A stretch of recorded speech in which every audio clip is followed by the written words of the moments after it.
Tadi kesaksian dari Panca kan sudah dulu, tadi kan simulasi.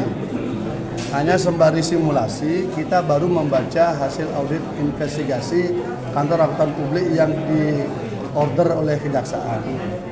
Di situ ada dokumen permintaan keterangan seakan-akan auditor itu melakukan pemeriksaan pertanyaan kepada saudara saksi ya, Panca.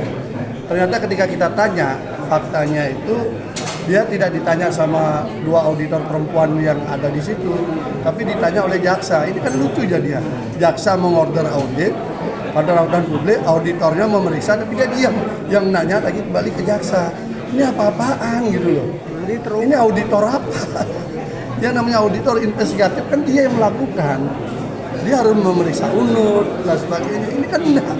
Jadi dia dipanggil oleh kejaksaan, diperiksa di kejaksaan, ditanya oleh kejaksaan, tapi ditandatangani kok suratnya kantor akuntan publik. Ini jujur saja, janganlah begitu gitu loh. Ini sangat parah ini. Hasil audit terparah yang pernah saya tahu. Makanya sebenarnya auditornya hadirkan ke sini, sehingga dia keterangannya punya kekuatan hukum. Kalau dia bersalah, kita bisa serang keterangan palsu 242 KUHP. Tapi kalau begini kan nggak bisa, kita hanya kertas saja. Kertas saja, isinya pun seakan isinya hanya membenarkan apa yang dilakukan oleh kejaksaan, tidak melakukan audit secara independen. Sudah dasar hukumnya semua dilanggar, peraturan putusan MK dilanggar, MK 25/2016, Undang-Undang BPK dilanggar, kewenangan juga dilanggar. Dan yang paling parah adalah itu dilakukan setelah tersangka. Jadi Propantara itu tersangka dulu, bulan Juni baru diorder auditnya. Kan gimana? Ngorder auditornya setelah audit tersangka, sudah masuk tersangka, baru beberapa bulan kemudian baru diaudit. September baru keluar. Jadi bulan September 2023 baru keluar. Kan lucu. Padahal putusan MK udah jelas. Harus auditnya dulu ada, baru orang bisa kena pasal 2 dan pasal 3. Parah. Bisa dipastikan itu rekayasa. Iya, kita bisa pastikan konsep auditnya itu abal-abal. Kenapa abal-abal? Pertama, waktunya udah salah. Kedua, yang membuat juga bermasalah. Yang ketiga, caranya juga lebih bermasalah lagi. Dia kan menerima order dari kejaksaan untuk melakukan audit investigasi. Mestinya dia berinvestigasi, bukan kemudian kejaksaan yang memeriksa lagi orang itu. Lalu tanda tangannya pakai kop kantor akuntan publik. Sementara auditornya tadi ditanya kan diam saja yang perempuan itu katanya. Aduh, Jaksa Agung tolong dong dicek kembali nih demi marwah kita semua. Bahaya anak bangsa diginikan, bahaya.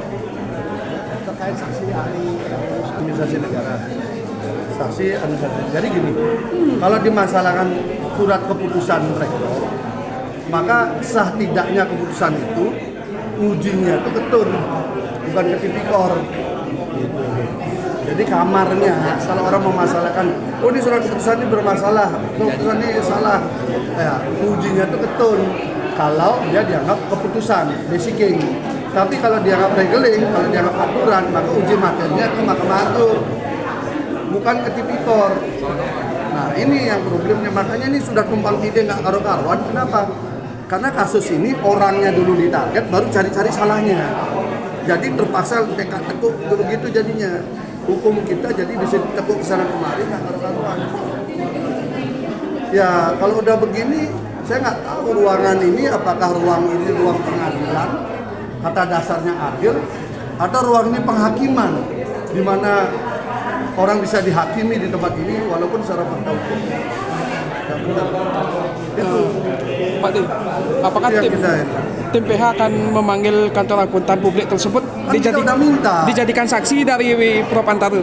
Ya kan kita sudah minta, JPU enggak, kita minta lewat hakim.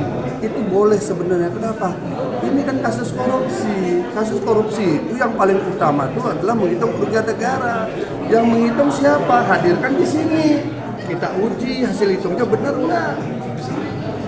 Kalau saya lihat dari data yang saya baru diberikan kita baca, kalau yang sudah saya baca itu isinya itu adalah audit BAP. Jadi BAP yang sudah diperiksa itu dikumpulin, kemudian diaudit, dibuat kesimpulan. Ini bukan audit akuntan publik. Kalau akuntan publik itu dia mengaudit uang, angka, transaksi, keluar masuk dan sebagainya, mana yang legal, mana yang ilegal, semuanya berapa. Nah, baru dihitung sah tidaknya temuan itu. Kalau enggak berarti pelanggaran ilegal. Kalau ilegal berapa nilainya? Itu angka. Ketemunya angka. Kalau ini enggak, ketemunya pasal. Jadi orang akuntan publik mengaudit kesimpulannya pasal pidana korupsi.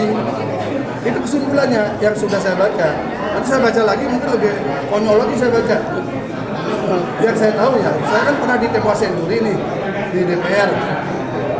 Audit investigasi BPK. Itu ditemukan modusnya begini, kerugian angka sekian itu ada. Kalau ini enggak.